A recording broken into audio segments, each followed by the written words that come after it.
Hi guys, hope everyone's well. Just give everyone another sort of 30 seconds or so to attend. We've still got some people dropping in and I'll be back with you. Cheers.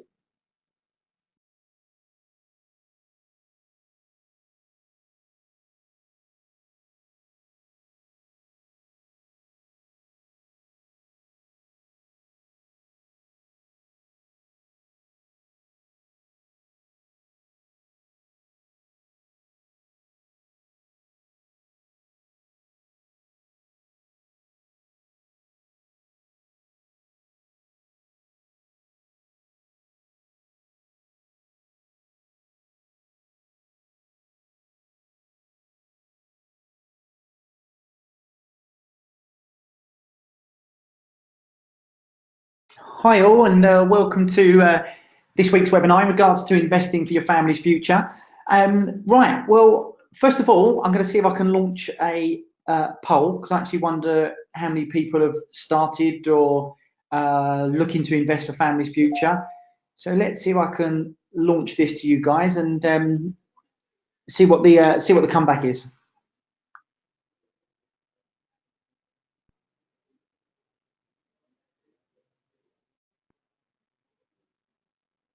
Okay, right. Okay, so let's close this, see if I can share this with you guys. Right, so we're looking sort of 60% of you have started already for yourself or your child's future, and 40% no. What we're basically looking at doing today is showing you guys what you can basically achieve by investing, and it doesn't have to be major investment, but just by putting a little bit away for your family's future. Now, I often do this with my guys in the office. I often talk to them in regards to, well, not only for the clients, but also for their own perspective as well. Quite often in the industry that we're in, we have a lot of people who earn good money, but they spend a lot as well. Now, what we say is, for example, one of the guys just went out and he had lunch. It was only a takeaway lunch, and it was £16. So what I say to them is, if you put £10 a day away for your child over a period of 18 years, you would actually have accumulated £65,000. Now, that's just £10 a day, and I can pretty much guarantee most people out there spend £10 a day on things that potentially they could actually go and have elsewhere. So, for example, things like coffees and lunch and things like that. So what I say to most people is, just by putting a small amount away per day can actually save you quite a lot of money. And your child gets to 18, £65,000, that's a deposit for a house, that's money for a university fund, whatever it may be. So what we say is small acorns grow into big oak trees. And that's the same with property. You don't have to spend, £500,000, £600,000, £700,000 on a property to safeguard your children's future. What a lot of people are doing now is they're investing into potentially properties that are anywhere between £70,000 to £120,000. And again, going back to the £10 a day scenario, you've got to ask yourself, if you invested £100,000 into a property, would that increase by £10 a day on average? And the answer is yes. So therefore, you're, again, potentially safeguarding your child's future by saying, well, if that's going up 10,000 a day, by the time they're 18, it will have accumulated by 65,000. The chances are it's going to accumulate a lot more than that over an 18-year period. So let's get stuck in and let's see what we've got. So first of all, why property? Well, there are many ways you can invest for your child's future. Obviously, like we said, your £10 a day scenario, you can go in that route. The issue is that you're not counteracting inflation. You will put £10 a day. Now, if you think what £65,000 was worth 18 years ago to what it is today, it could buy you a lot more 18 years ago than what it buy you now. And we wind forward 18 years, that £65,000 will be eroded by inflation. So first of all, it's not wise to leave it in a bank account. Secondly, you've got stocks and shares. You've got sort of stock shares, bonds, those kind of financial instruments.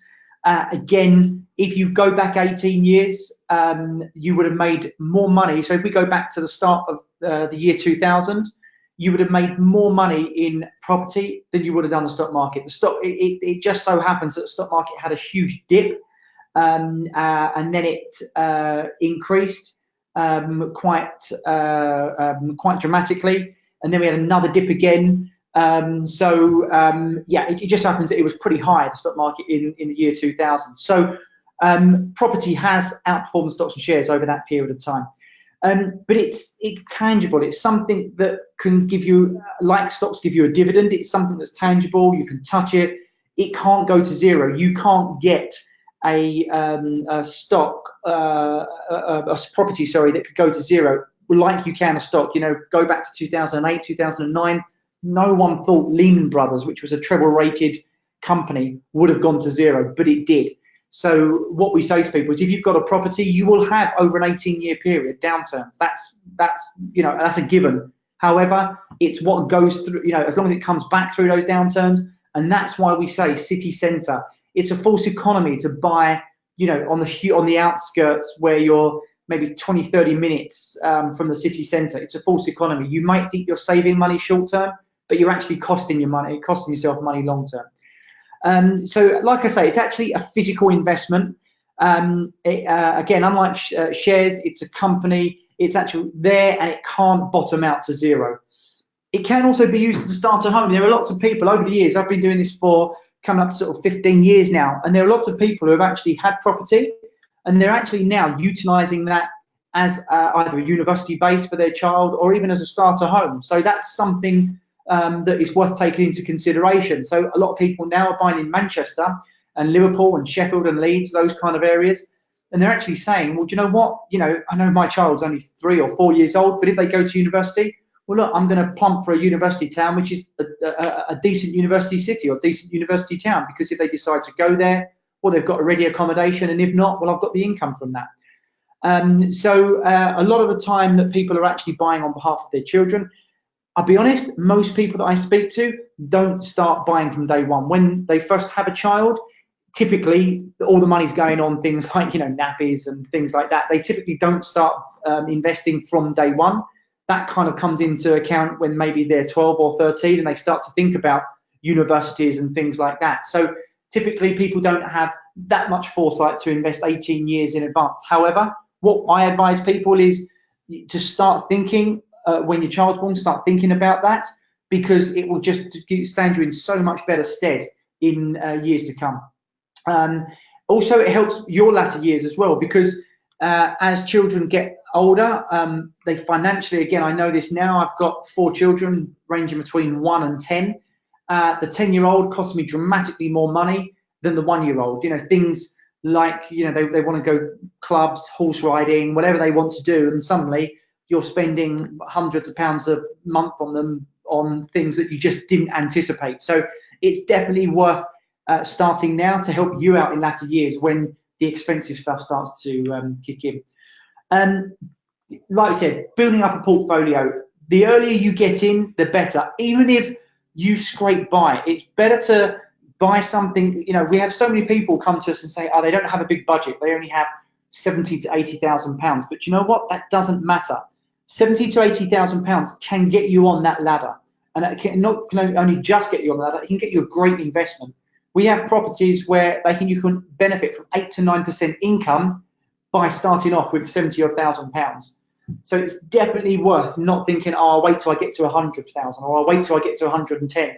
I've had a number of clients over the years who have waited, and by procrastinating, they've cost themselves income in the short term, but they've also cost themselves money which they don't realise in terms of certain things have happened. Rule changes, stamp duty has come in, so they've cost themselves stamp duty, or they've cost themselves the fact that the property price has gone up. And some people have actually been outpriced, when if they got on the ladder early, they would have got in. So something that everyone needs to take into consideration is timescales. If you are looking short term, do not buy property. It's really a false economy. If you're thinking, well, you know what, my property might go up 15% in a year plus the income, you will actually cost yourself more money. By the time taxes come into play, stamp duty, capital gains tax when you sell, you'll probably be lucky to break even after a year. It's definitely not something we advise. If you're buying off plan, you've got a little bit more leeway in terms of you can get quite a lot below market value, but it's definitely not worth having a short-term plan for property. Again, it's all like a pension. It's long-term medium to longer term. And again, property needs to be viewed in those terms. You wouldn't put money into a pension and expect to get a return overnight. So again, preparation is key. I know Paul's away actually this week, guys, so he'll be back in a couple of weeks. But I know Paul here, Paul Tillett, the sales director, he is so adamant about getting a business plan together. So when you're looking at something over a 5 to 10 year period, it really is all about a business plan and making sure that you're aware of you are not going to have this money. You're effectively wrapping it up. You're tying it up for minimum, in our opinion, 5 years. Of course, you can sell. There's nothing stopping you from selling. But we do advise people to say, you know what, I am not going to utilize this money for a 5 year period, potentially longer. And again, by entering the buy-to-let market, you're essentially securing not only your future, of course, but if you're doing it for your family or a loved one, it's effectively, a lot of people take out life insurance. So a lot of people have house insurance, car insurance, life insurance, but they never put money away for their future. So what we say to people is, look, it's just another form of assurance or insurance. You're effectively investing for your future, but of course your children's future. So if it gets to the point where 20 years down the line you decide you don't need that particular property, you're comfortable with the pension that you've got, you've then accumulated wealth for your child. And it's so much better to accumulate wealth within a wrapper than it is by just leaving it in a bank. As we mentioned about the inflation, it starts to erode the actual money that you've got. The right areas are key. Again, like I mentioned a few moments ago, there is genuinely no point in going on, the major outskirts. When I talk about outskirts, if you go to the periphery of, so if you looked in London and you bought in Hoxton, Brixton, Hackney on the outskirts, you would have made great gains. And those outskirts are absolutely fine. But there are some people who will say, no, actually, I don't want to invest 160,000 in Manchester, for example. I can go and buy a house, which is a 20-minute drive into Manchester for 80. That's really a false economy, because what you've got to look at is Manchester city centre is dense. It's dense and it's finite. Whereas if you start to go a mile in either direction, or in any direction, you've suddenly gone from a finite amount of supply to hundreds of thousands of homes. If you're literally a mile, if you expand that circle out for a mile or even 2-3 miles, what some people do, 20 minutes, you might be 3 or 4 miles out. Suddenly you're talking about a whole different ball game, and you are competing with so many other properties. What you want to do is buy a property where you've got low competition, because if you've got high demand and low supply, that's the makings of a fantastic investment. So what we do at Flambeau Williams, we ensure that not only is there a limited amount of stock in the pipeline, and a lot of people come to us and they say, well, Manchester is building 3,500, 4,000 homes a year, or I see cranes up everywhere. But in actual fact, we look at figures. We don't look at cranes and say, oh, well, this is what's happening in Manchester. We don't look at 30 cranes in Liverpool and say, oh, Liverpool must have an oversupply. Forget the visual cranes. It's about numbers on the ground. We can tell you that by the fact is that the council has granted permission on X amount of homes, and they're building on average 7,000 homes over the next 2 years. That's a fact. We can't get away from that. That's a fact. But they need over 20,000 in that same period. They physically can't build quick enough. So we look at numbers. We don't look at cranes. So, like I said, you need a business plan. You need to get this business plan, and you can then expect average returns of anywhere between 3 to 10%. If you do, if you follow a structure that we set you, we think we can get you more than that. But let's say, on average, over a period of 18 years, you can get anywhere between 3 to 10%. But again, if you combine growth and income, I think you can do a lot better than that. Look for high growth, not returns. It's not always about what your income is, because you can have, as I say, a property well on the outskirts that you might think is giving you great returns in terms of income wise. But again, if there's no growth, little growth, or in a recession, if things start to fall, you're going to struggle. You've got to think that at one point you might want to sell this. What happens if the demographics change? How many times have we picked up a paper and we've seen a particular road in Liverpool or in Manchester, and it says the whole road is boarded up, the whole road's empty. At one point in time, that was a bustling street. What's happened is over the years, the demographic has changed and people have moved away from that area. So what we have to take into consideration, guys, is if you're buying that, now imagine that you bought that 20 years ago for your child's future then. You bought that 20 years ago, you thought, do you know what, this looks great, I've got a cheap property here, it's £30,000 and it's renting out. It would have rented. But suddenly, 18 years later, it's boarded up and you cannot sell that house for love nor money. So what we have to do is go into areas where people are always going to live. And city centres or just on the fringes is where people are going to be. And that's what you want to do. You may pay a little bit more money, but you've got a far better investment. If you find the areas, like say, with higher returns, they tend to be located in areas that are unlikely to see much growth. So again, like I said, on the outskirts, you're buying cheap properties. You may think you're getting great returns, but actually you probably have a really high turnover of tenants as well, which is something that has to be taken into consideration.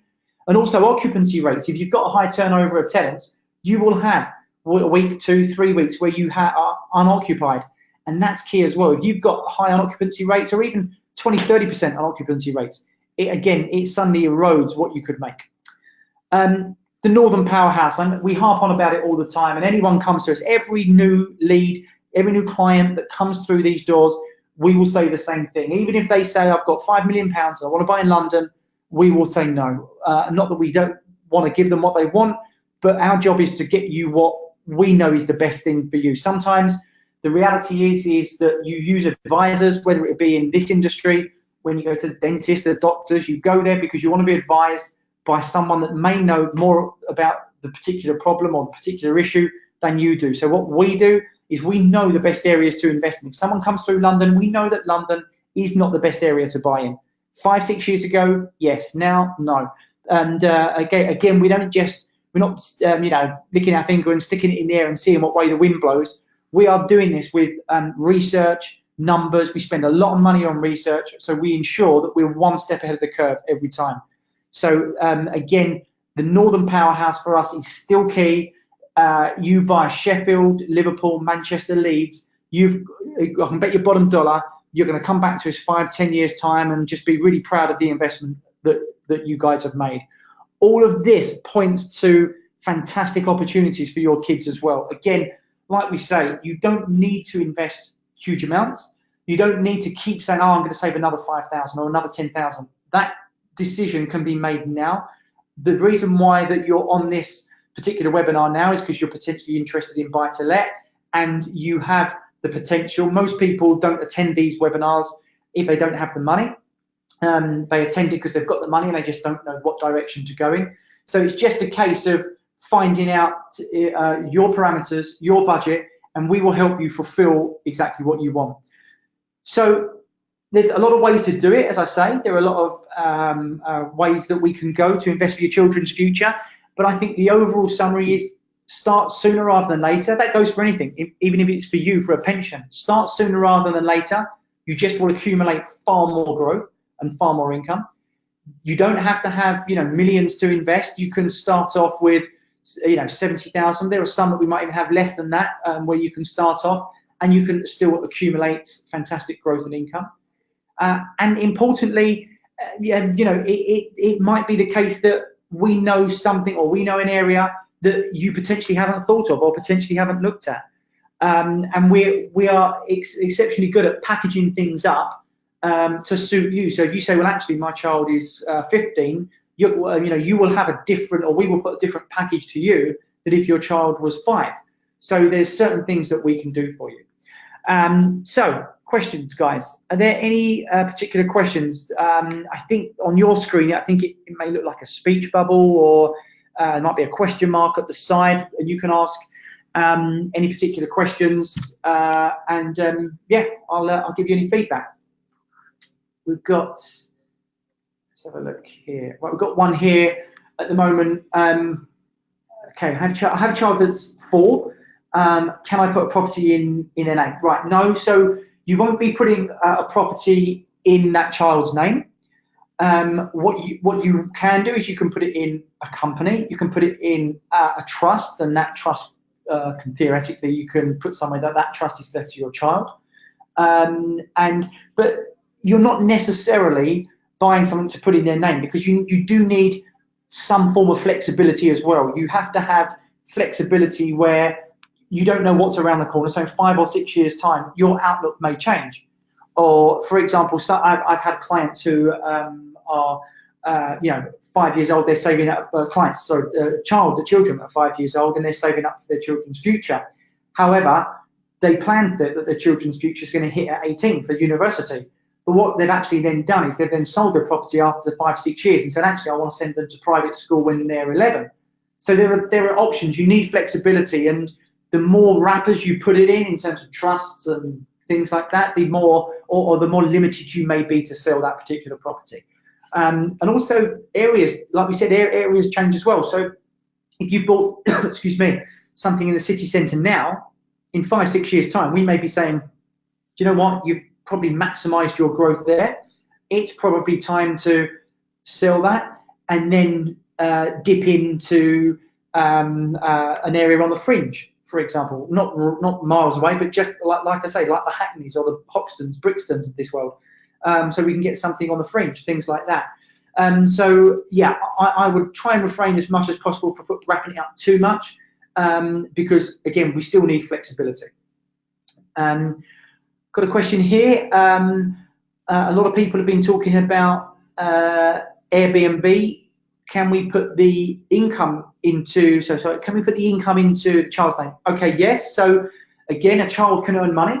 They will still be taxed at the same. You don't, if your child is a certain age, they're not fully tax exempt. So if you want to put that money into your child's bank account, what we have a lot of clients do is they purchase a property, they rent it out either the traditional route or through Airbnb.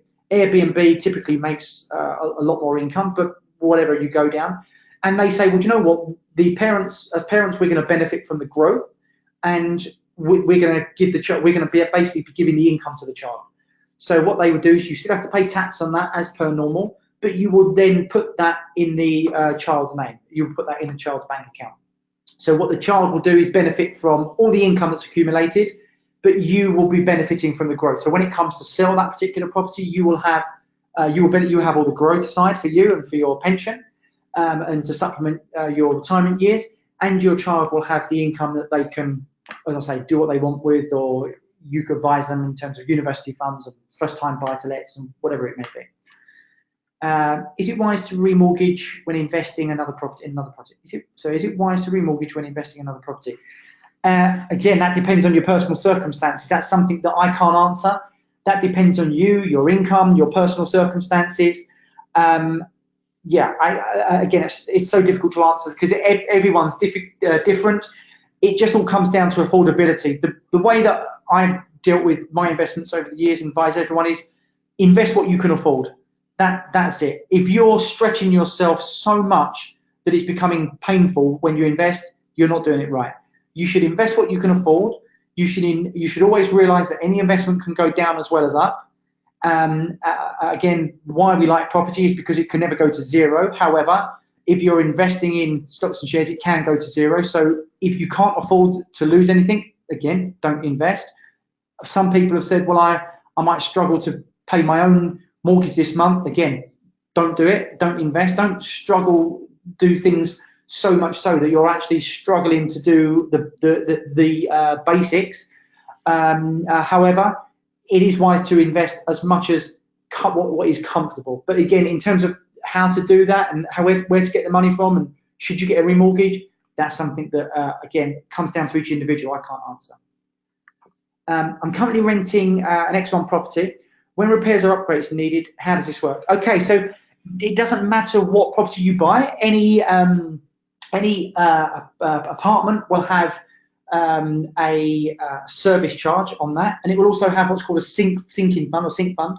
So after the first year, typically after the first 2 or 3 years, there will be less to do, less potential repairs that are taking place because it's a brand new property.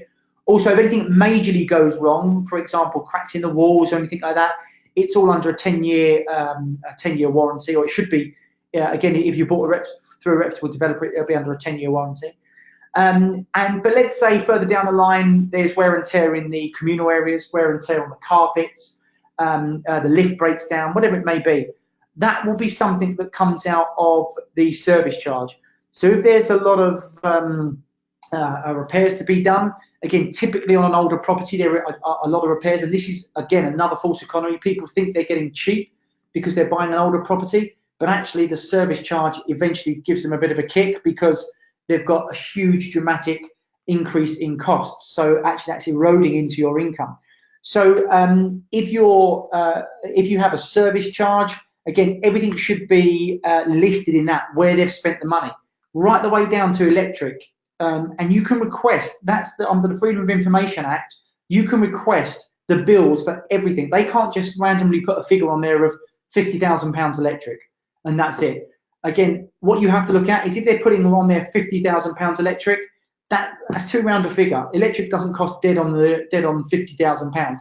So if that was me, I would be looking at that as a company. I would be asking for the bills and where they've come up and how they've come up with that figure. So if you're concerned in regards to what they've been charging, I would definitely be delving into the figures under the Freedom of Information Act.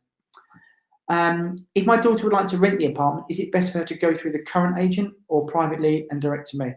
No, I would get her to go privately, because then if it's your daughter moving into the flat and she's going through the current agent, then you're paying an agency fee. So whatever that agency fee is, typically between 6 to 10%, you're paying 6 to 10% for nothing when your daughter could go directly to you. The advantage that your daughter would have going through the agent is you don't have to deal with it. So if you're based overseas, you won't have to do anything. Your daughter could typically phone the agent, say that they've got a leak, for example, in the bathroom, and your daughter wouldn't have to deal with it, the agent would. However, the agent is charging you anywhere between 6 to 10%, plus they're more likely to charge you a fee for, so if they got a plumber out, the plumber might charge, let's say, £250, they might charge a fee as well. So if your daughter is happy to say, do you know what, I'm happy to call a plumber, it will be far cheaper. You will probably save over a period 10, 12% per year. So if that's renting out for, let's say, average £10,000 a year, £1,200 a year saving over 10 years, £12,000.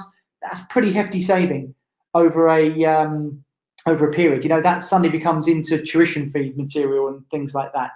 So personally, if you've got family members living in the apartment, I would try and not use an agent, if I'm honest with you. I've got another question here. I've got £70,000. I haven't found anything to buy. What would you recommend? Again, so it's £70,000 when your budget is limited.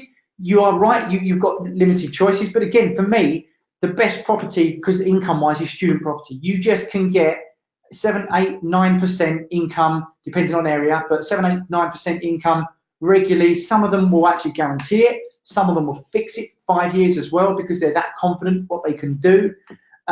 So that's the road I'd be going down. If you've got £70,000, that's also a good cash deposit if you're willing to get a mortgage as well.